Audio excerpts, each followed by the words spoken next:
Life of पाई कनाडाई लेखक यान मार्टेल का एक प्रसिद्ध उपन्यास है जो 2001 में प्रकाशित हुआ था। ये कहानी एक भारतीय लड़के पिसिन मोलिटोर पटेल पाई की है, जो एक भीषण समुद्री तूफान के बाद 227 दिनों तक एक बाघ के साथ समंदर में जीवित रहता है।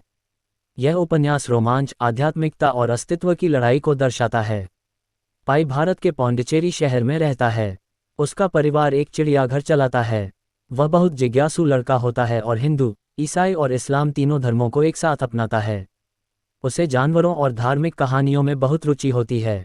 पाई का परिवार कनाडा जाने के लिए एक जहाज सिमसिम से यात्रा करता है। जहाज में कई जानवर भी होते हैं, लेकिन रास्ते में एक भीषण तूफान आता है और जहाज डूब जाता है। केवल पाई बचता है और वह एक लाइफ बोट पर आ जाता है। उसके साथ 4 जीवित प्राणी होते हैं, एक ज़ेब्रा, एक हाइना, एक ओरंगुटान और एक बाघ जिसका नाम रिचर्ड पाकर है। कुछ समय बाद हाइना ज़ेब्रा और ओरंगुटान को मार देता है और फिर बाघ हाइना को मार देता है। अब सिर्फ पाई और रिचर्ड पाकर बचते हैं। शुरुआत में पाई बाघ से डरता है, लेकिन धीरे धीरे वह उसे खाना और पानी देता है और एक संतुलन बना लेता है। पाई को समुद्र में कई मुश्किलों का सामना करना पड़ता है, भूख, प्यास, तूफान, तेज धूप और अकेलापन। वह समुद्र से मछलियां पकड़ता है और बारिश के पानी से प्यास बुझाता है। वह खुद को और बाघ को जीवित रखने के लिए कई तरकीबें अपनाता है।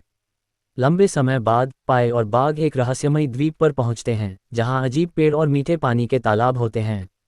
लेकिन पाई को पता चलता है कि यह द्वीप रात में जहरीला हो जाता है। वह बाघ के साथ वहां से निकल जाता है। 227 दिनों के संघर्ष के बाद पाई मैक्सिको के तट पर पहुंचता है। रिचर्ड पाकर जंगल में चला जाता है और फिर कभी नहीं दिखता। बाद में जब पाई अस्पताल में होता है तो 2 जापानी अधिकारी आते हैं और पूरी घटना पर विश्वास नहीं करते। तब पाई एक दूसरी कहानी सुनाता है जिसमें बाघ की जगह कुछ इंसान होते हैं जो एक दूसरे को मार देते हैं। अब ये पाठक पर निर्भर करता है कि वह कौन सी कहानी पर विश्वास करता है, जानवरों वाली या इंसानों वाली। कहानी का मुख्य संदेश: धार्मिक आस्था और विश्वास। पाई की आस्था उसे कठिन परिस्थितियों में जीने की ताकत देती है। जीवन और संघर्ष। यह उपन्यास हमें सिखाता है कि मुश्किल समय में धैर्य और बुद्धिमानी से काम लेना चाहिए। कल्पना और सच्चाई। ये कहानी सवाल उठाती है कि कभी कभी कल्पना और कहानी वास्तविकता से ज़्यादा सुंदर और सहनीय होती है। निष्कर्ष: लाइफ ऑफ पाई केवल एक रोमांचक यात्रा नहीं है, बल्कि यह हमें जीवन के गहरे अर्थ सिखाती है। ये मानव अस्तित्व, संघर्ष, आस्था और कल्पना का अनोखा संगम है।